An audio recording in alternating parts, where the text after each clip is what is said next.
Well, hello, America. I'm sitting in my car. I've got the doors locked. Windows are down because it's hot and it's global warming is a serious issue. But I'm sitting here in the middle of the woods, and let's see if that'll stick. I'm not scared. Yesterday's disaster that prevented me from doing this is I just gave up, man. I'm so late, and it's so important. And so I'm gonna get in the car. I'm gonna stick this thing I bought on the windshield, and we're gonna have a talk. But as soon as I get down the road, there's a church with a bull in the so I can't let my neighbor. Bulls are kind of expensive people around here. Money or wealth is abject. Wealth is abject. It was like rich to one is not rich to another. But generally speaking, people's bulls, they're real pricey. That's so yeah, I got the bull. And oddly enough, just to let Satan have a giggle, I was dressed in red and blue. So I had on red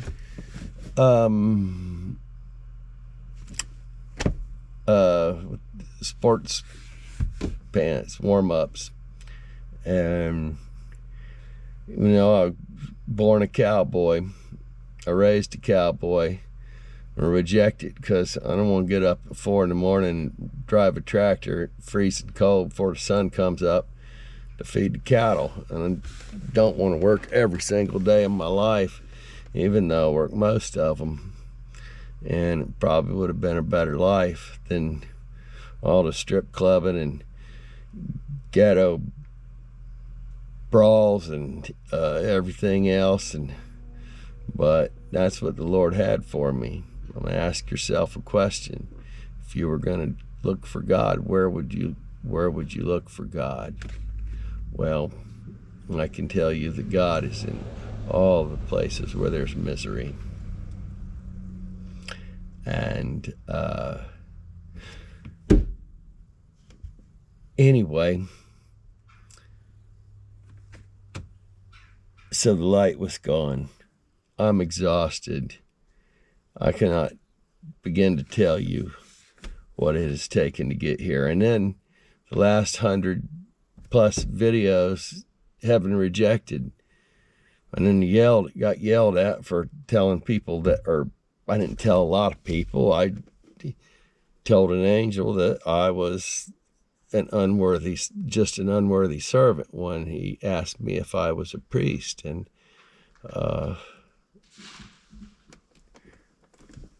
I'm sorry. I'm just here waiting for disaster to come. I mean, I can handle it whenever it does, but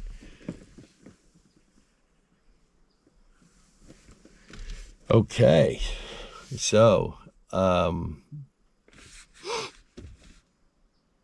yeah, they yelled at me for saying that I was an unworthy servant, and so I know what that means. It means I'm screwed.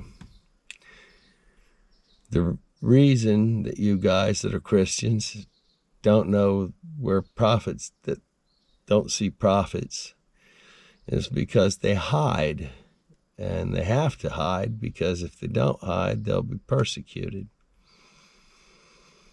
I mean, it would start out with a crowd of people around their home wanting to know what God thinks. And that's how it starts. And it's not a happy crowd either. Fuck. So hello, America. I'm just an old fart, and I wear many hats. But one of them is as the anonymous caller. And when I was in Sarasota, Florida. During the height of the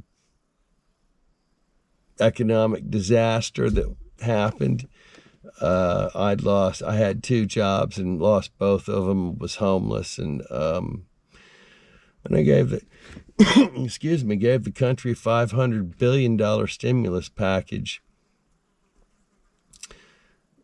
by moving money around instead of what the government did. They gave the country about the same, Congress gave the country about the same stimulus package that I did as a homeless guy, but they printed money and borrowed to do it.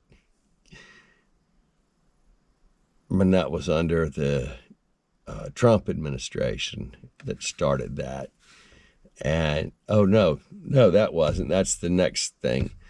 But yeah, and it's not that I'm such a great economist. It's each of us is given a gift, and and mine is that I see and understand. So that was kind of a no-brainer. But apparently no one else in the country or the world could see it, and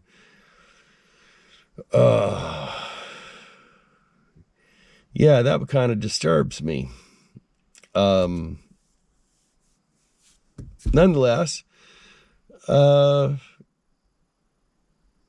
need to tell you that I didn't want to be president, and there's a reason I didn't want to be president. And the reason I didn't want to be president is because when I was 17, and this is the first reason that I didn't want to be president, when I was 17, I wouldn't let him torture a child. The principal was trying to torture an 8th grader. We was torturing the 8th grader. I got all in his face. And it scared him. He backed up. And so what they did for that was 5 of them gang raped me.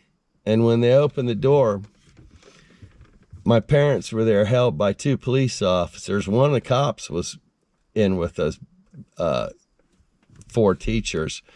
And my dad looked like he was having an out-of-body experience, and my mother was in a fetal position crying on the floor. Actually, it was the sidewalk, and there were 2 cops behind him holding my parents to witness that shit. And if I were president, I'd have to be surrounded by police for the rest of my life. Now, Mother had me talk to a state attorney, and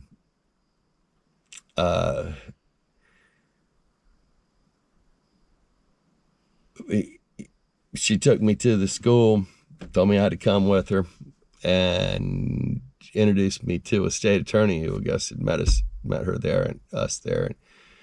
And so she told me to tell him what happened. So I told the state attorney what happened, and he looked just disgusted on his face. And he looked at us and he said, "We have the political power. We can do whatever we want." And he turned around and walked away with a disgusted look, like we just wasted his day. So, yeah, didn't really want to be president, but I was told to be president by the Holy Ghost.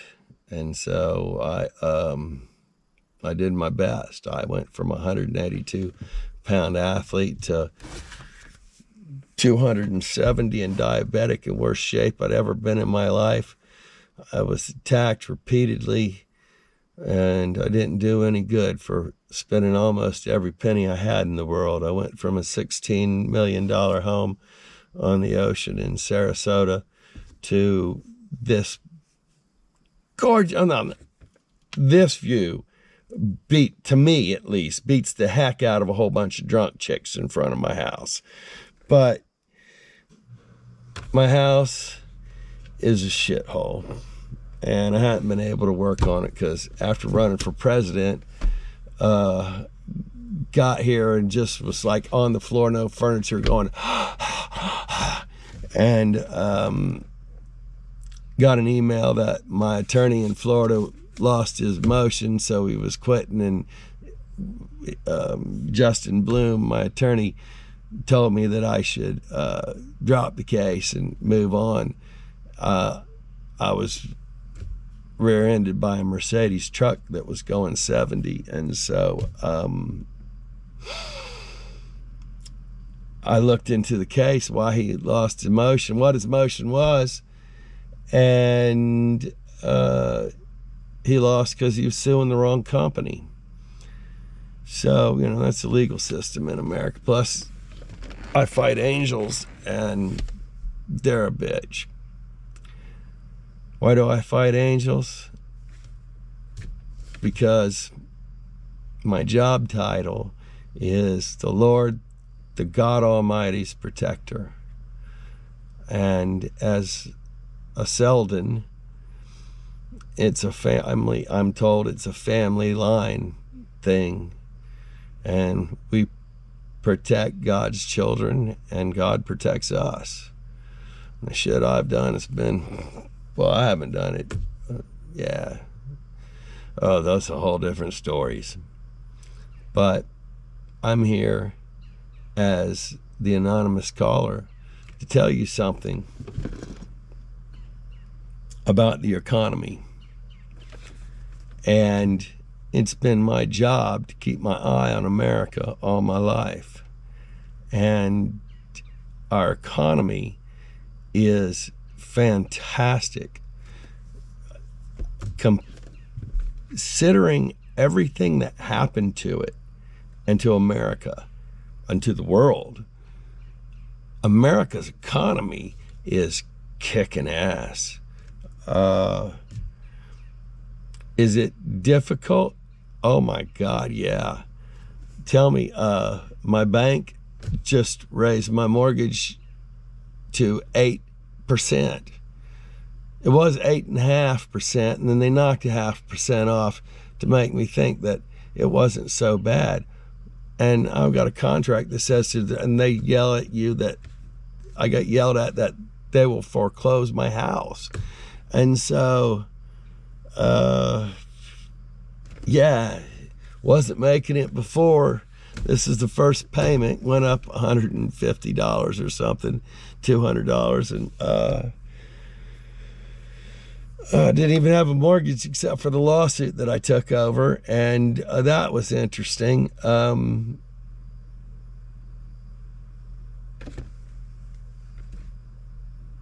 Yeah, that was interesting. By the way, I won my first felony trial when I was 17, pro se. I was gonna plead guilty because I was guilty. I was riding a friend home on my motorcycle and crashed while the cops were chasing us. Except my friend broke his wrist, and I feel terrible about that. But he was the one that taught me how to switch from motocross to street bikes, and he's the one that told me there was a cop behind me, and he told me if the cop turns his lights on, go for it, I'm with you. And so he wasn't with me, he was with his Subway sandwich. So I had a Dodge Camper head on my motorcycle running from the cops. I made the windshield, so I was all right. And bike died. But I was going to go in and plead guilty because I was. And when I got there, the prosecutor, from my memory, added felonies, and that scared me. Wasn't sure what a felony was necessarily, but I didn't think it was going to be a good thing. So on the fly, I switched and defended myself and beat everything but not having a driver's license. God, it pissed that female prosecutor off. This child walked into her into her office, just slapped her around and walked out in front of her colleagues. So yeah, that didn't go over. That wasn't her best day. And it's not that I'm such a badass. God made me slow, dumb, and uncoordinated, and so that he could work through me. without any resistance, I guess. But when the Lord works, well, this is what I've told a couple people. I'm God's lawyer. So I know what went on in this case, and it's actually just a shame.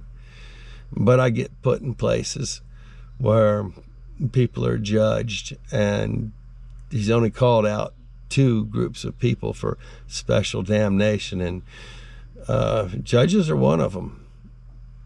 I got thrown in the mix not because I'm a child predator, but heaven's not happy with me. I'm really late with this message. The economy's good. Inflation really hurts. It's terrible.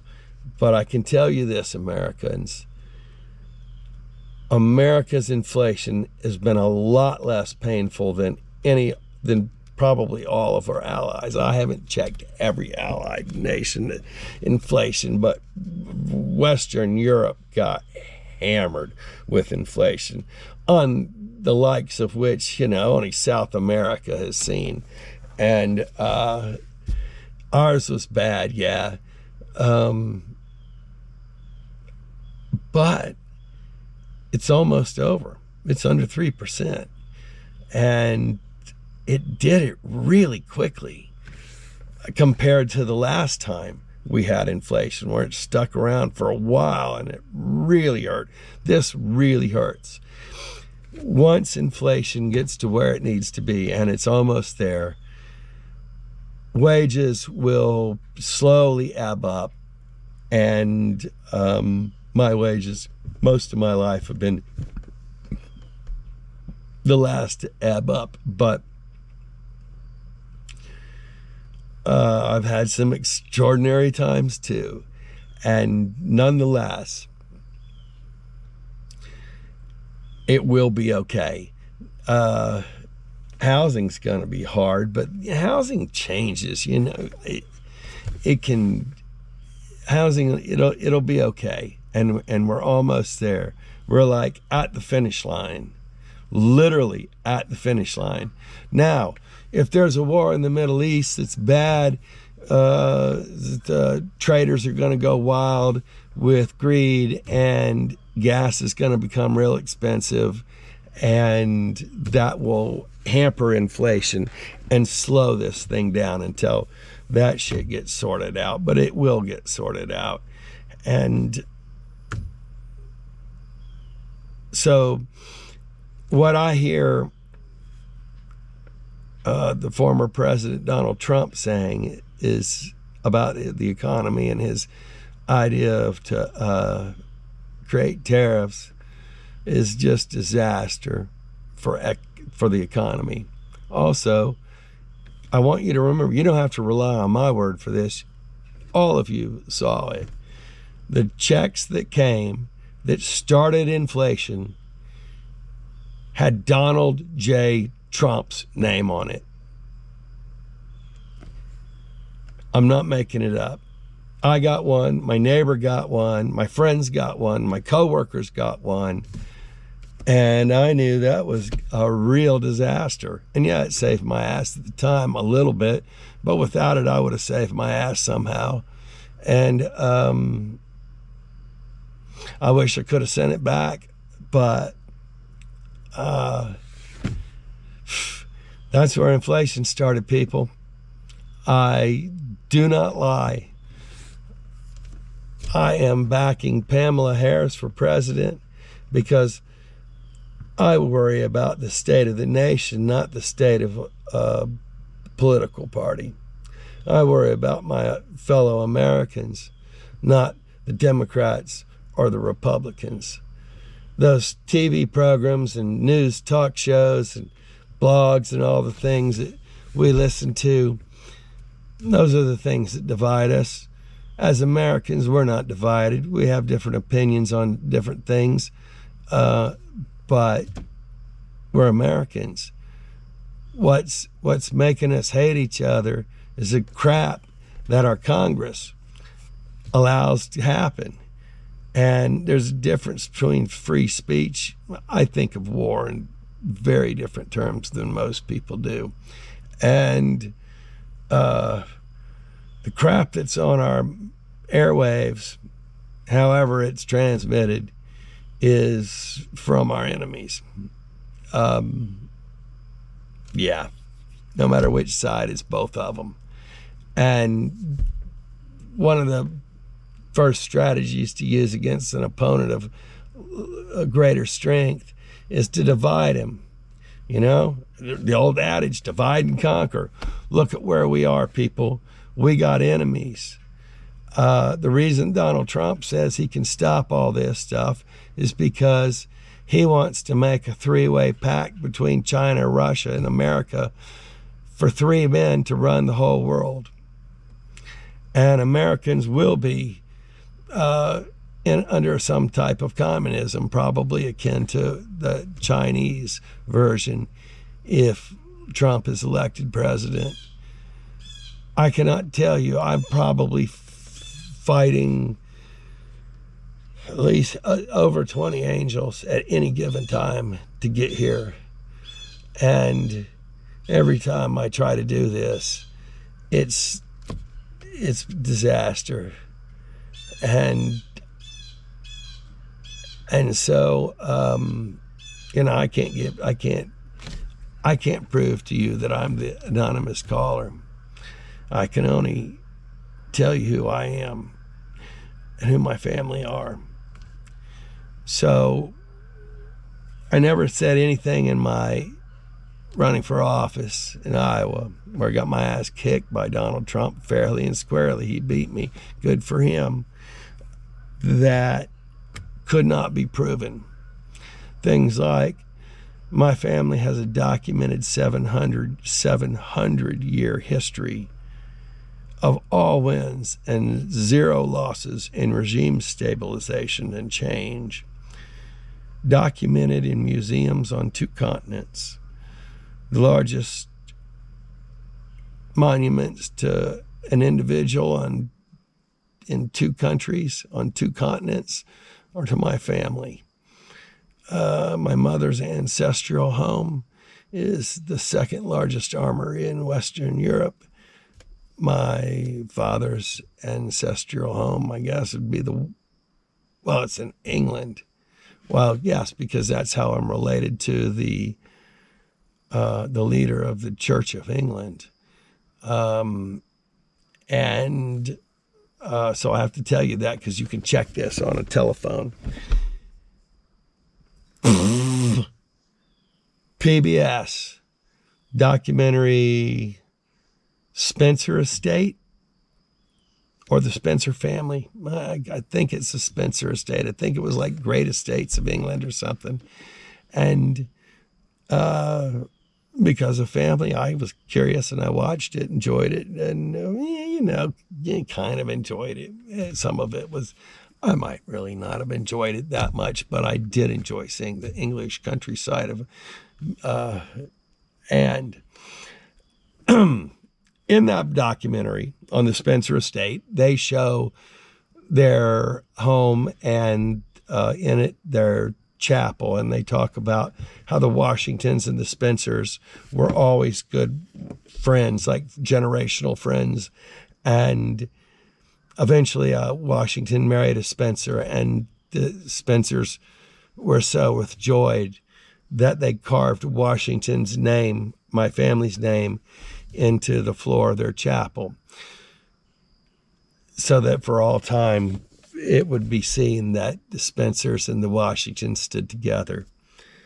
The next thing would be to Google Washington. He didn't have children. He had brothers. One of his brothers married a Selden, and I am Selden Kennedy Henry. And so Washington is my great, great, great, great, great uncle. And my cousin being my cousin's father, being the head of the English church, is, to me, I find auspicious. And I will not sully God's house. I will not besmirch my family's name, even though I'm the black sheep of their family, big time. I don't, so being the anonymous caller and saving the country from the oil crisis cost my family, my extended family, in excess of $1 billion. And they still ate steaks, but you're my tribe. You're my tribe. And my Osage name, before I was excommunicated from the Osage for being adopted, and there's a whole other thing about being adopted and why, but can translate to the eye of the warbird of kings. And it's because I see a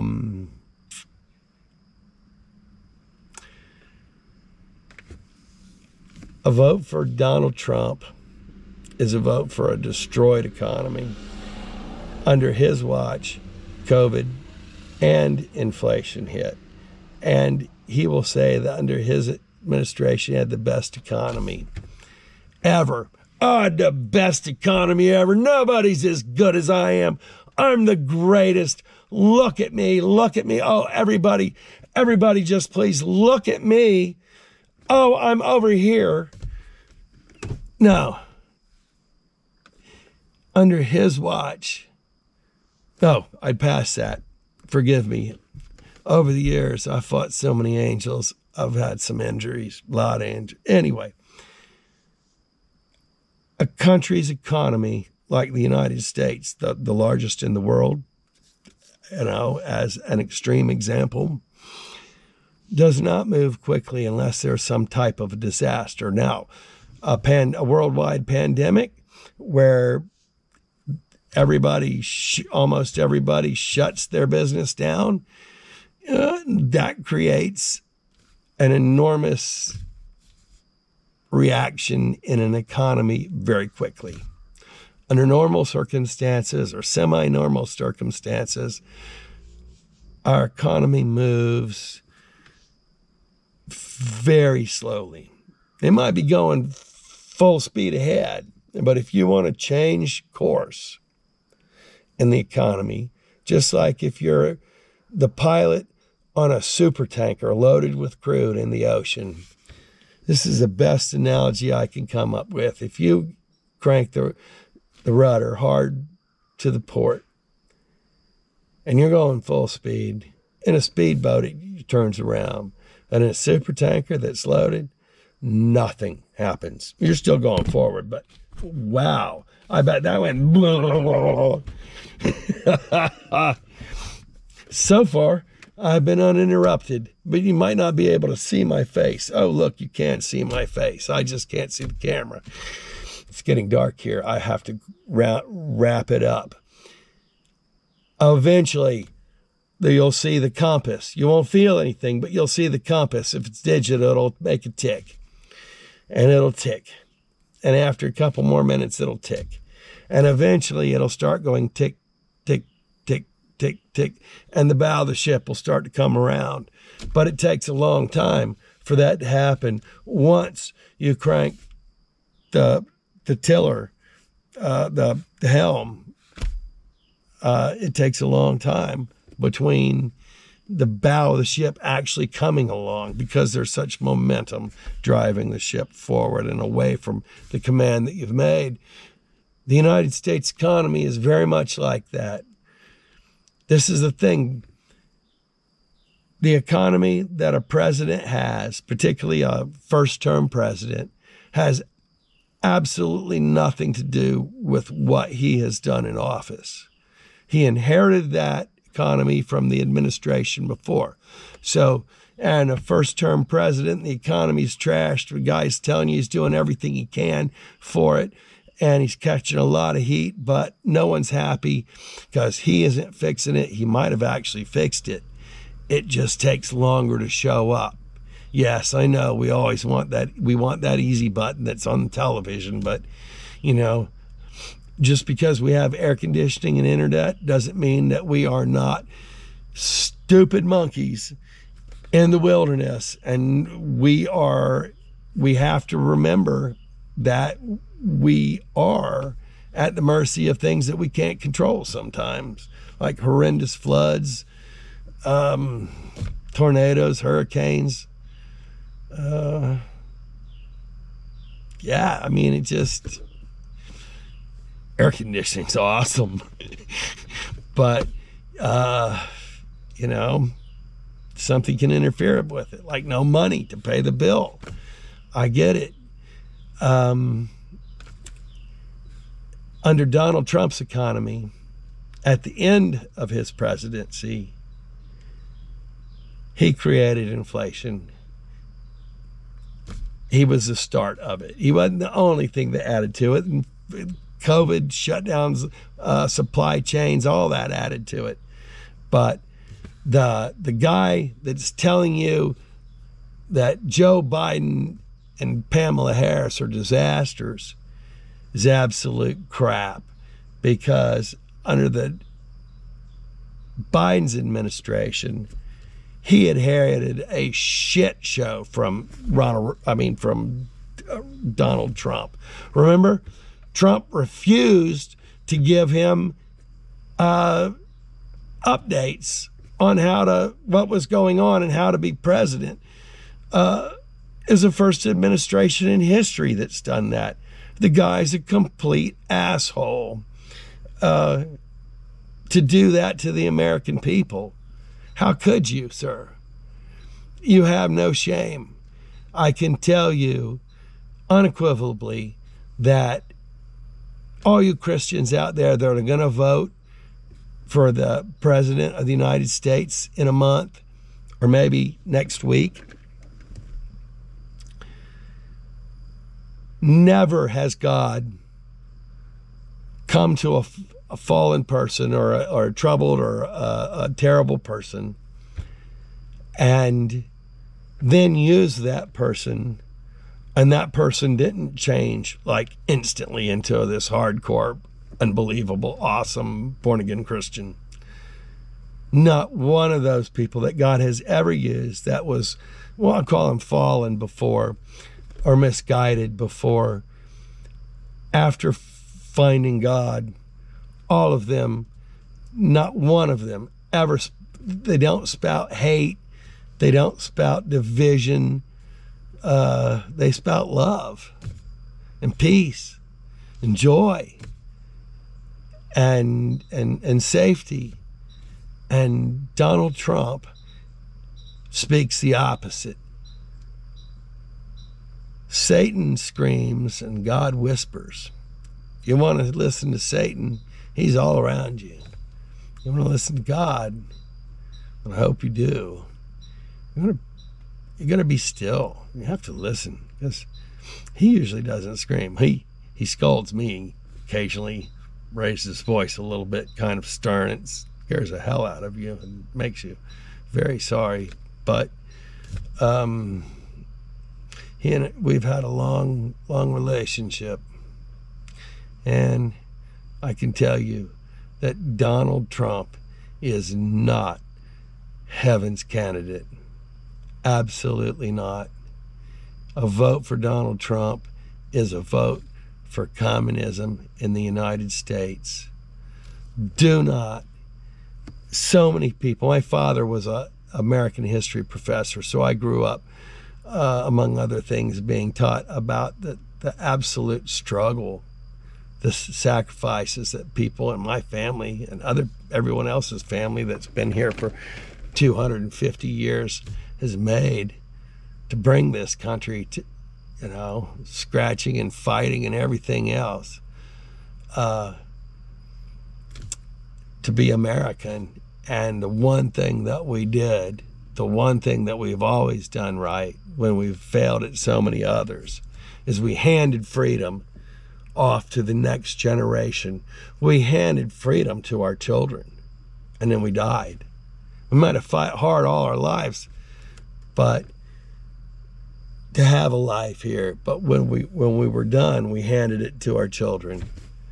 Are you going to be the first generation, America? Are you going to be the first generation to not hand freedom to your child? If there's, all of you have lived through presidencies where the guy that you wanted didn't win, and in 2 months you didn't think about it anymore. You might have bitched about it here and there, but during the course of the next 4 years. But other than that, your life didn't change much for most of those times, because there's been many times when my Republican candidate didn't win to a Democrat. And other than the Clintons, it wasn't a disaster. And the only thing that was wrong with the Clintons is they left with billions of dollars. And so they sold or stole something. And that's not good. Other than that,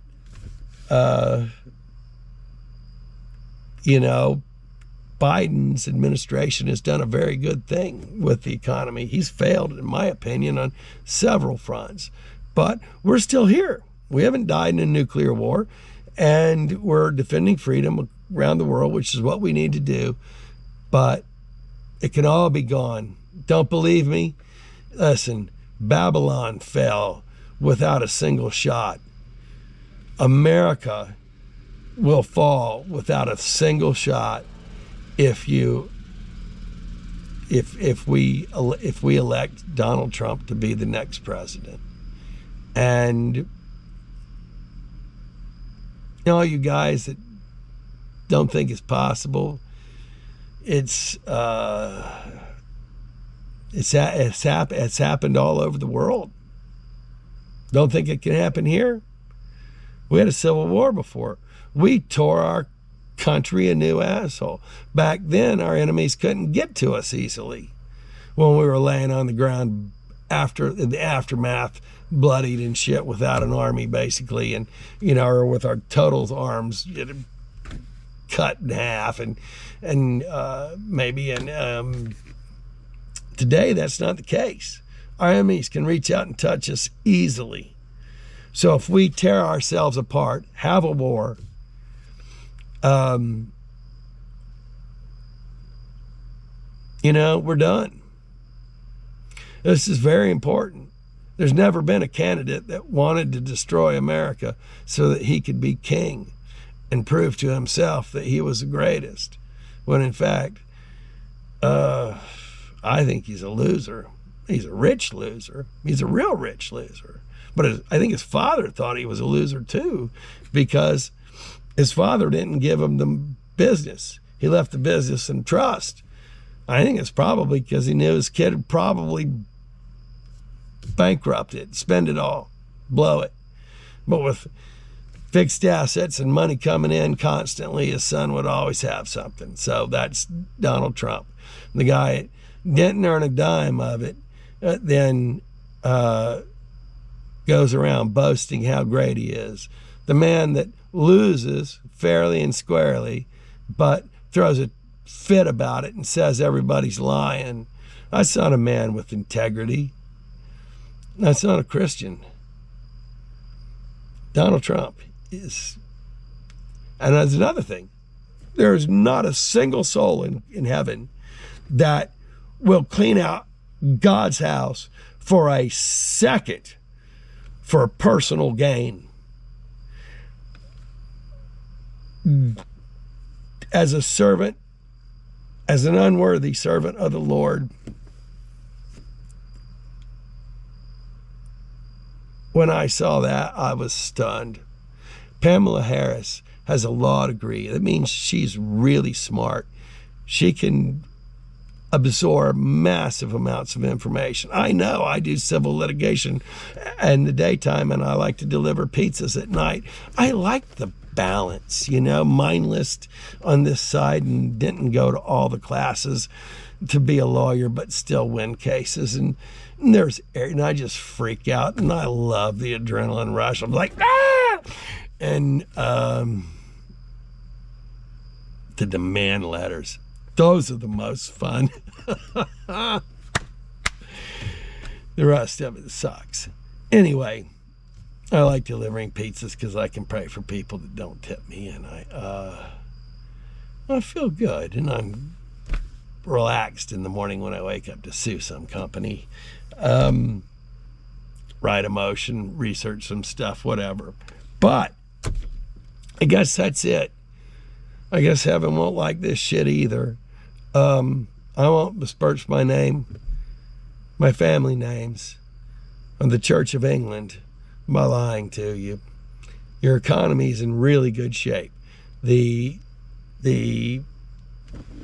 car over here I can't afford to fix, and this isn't gonna, so the car over here having a hard time fixing financially, and this one, I bought that one because where I live I have to have two vehicles or I'll die if one stops, so I bought that one to put on the road to fix this one that I put 172,000 miles on in Iowa to get to not do any good. But and if God yelled at me for calling myself as unworthy servant, and apparently the only reason he hasn't said anything about me calling myself his fighting chicken is because apparently he's so pissed he can't even have that conversation with me now. I'm sorry, Lord. It's the most wonderful thing to be your fighting chicken. Godspeed, Pamela Harris. God, I think her name's Pamela Harris. Well, I could push this button and turn it off. Old people should not have technology, I tell you.